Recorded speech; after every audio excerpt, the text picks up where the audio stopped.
السلام علیکم دوستو، کیسے ہیں آپ سب؟ میں زبینہ فیاض ایک بار پھر آپ کے ساتھ تو سنیے کچھ بہت ہی گہری اور پیاری باتیں۔ زندگی اللہ کی امانت ہے، اور اگر اس کو جینا چاہتے ہیں تو اس کا پل پل جیے۔ حاصل و وصول کے چکر میں پڑ گئے تو ہر پل بےکل ہو جائے گا۔ اگر حال میں راضی نہیں تو مستقبل پر راضی کیسے رہیں گے؟ اگر ماضی پر کڑتے رہے تو حال میں شکر کیسے کریں گے؟ بس ہر حال میں اللہ کا نام لے کر جیتے رہیں، کچھ ایسے کہ زندگی بھی کھلکھلا اٹھے۔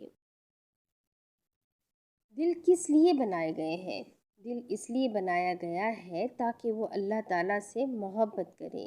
لوگوں کی محبت کو تم اپنا غم نہ بناؤ، بس لوگوں کے دل تو الٹتے پلٹتے رہتے ہیں، لیکن اپنا غم اللہ کی محبت کو بنا لو، کیونکہ جب اللہ تم سے محبت کرے گا تو لوگوں کے دل بھی ایسے بنا دے گا کہ تم سے محبت کرے۔ ہر چیز بدل جاتی ہے زندگی میں، حالات، لوگ، وقت، جگہ، احساسات، پسند ناپسند، حتیٰ کہ ہم خود بھی۔ But one thing that remains constant is اللہ میرے ساتھ ہے، اللہ میرا رب ہے، اللہ نے مجھے نہیں چھوڑا اور میں اللہ کی نظر میں ہوں۔ بے شک ربنا آتینا فی الدنیا حسنۃ وفی الآخرۃ حسنۃ وقینا عذاب النار۔ اے ہمارے رب، ہمیں دنیا میں بھی اور آخرت میں بھی حسنات نصیب فرما اور جہنم کے عذاب سے محفوظ فرمائے۔ آمین ثم آمین، یا اللہ یا کریم، الحمدللہ یا رب العالمین۔ رسول اللہ صلی اللہ علیہ وسلم نے فرمایا، بندہ اس وقت تک اللہ تعالیٰ کے عذاب سے امن میں رہتا ہے جب تک اللہ تعالیٰ سے استغفار کرتا رہتا ہے۔ مسند احمد 5483۔ لوگ آپ سے جھگڑا کر سکتے ہیں، آپ کے خلاف سازشیں کر سکتے ہیں، آپ کا دل دکھا سکتے ہیں، آپ کا برا چاہ سکتے ہیں، آپ سے آپ کا سب کچھ چھیننے کی کوشش کر سکتے ہیں، مگر نصیب چھین نہیں سکتے، کیونکہ نصیب تک رسائی خالق نے کسی کو نہیں دی۔ مایوسی کے لمحوں میں رب کائنات سے مانگنا سیکھے۔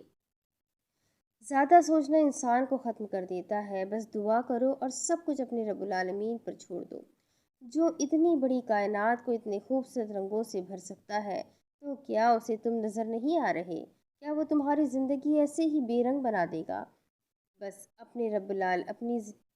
اپنے رب العالمین پر کامل یقین رکھو، انشاءاللہ وہ تمہاری زندگی بھی تمہارے پسندیدہ رنگوں سے بھر دے گا۔ ایک سبق آموز نصیحت۔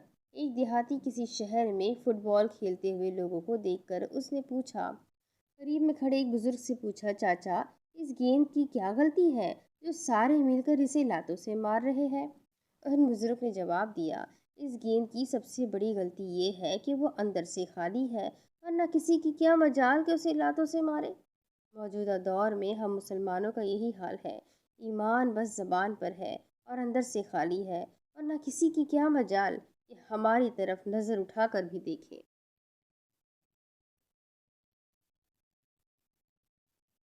بے شک ہم سب کو اپنے آپ پر ضرور خیال رکھنا چاہیے، غور و فکر کرنا چاہیے کہ ہم آج کی تاریخ میں اندر سے خالی ہے یا بھرے ہوئے۔ امید کرتی ہوں یہ سارے اچھی باتیں، ساری حدیثیں، ساری باتیں جو میں نے آپ کو سنائی آپ لوگوں کو ضرور سمجھ آئی ہوگی، اور اگر سمجھ آ گئی ہے تو ضرور شیئر کر دیجیے گا، ویڈیو کو لائک کر دیجیے گا، چینل کو سبسکرائب کر لیجیے گا۔ ملتے ہیں اگلے ویڈیو میں، تب تک کے لیے اپنا خوب سارا خیال رکھیں، مجھے بھی دعاؤں میں یاد رکھیں۔ اللہ حافظ۔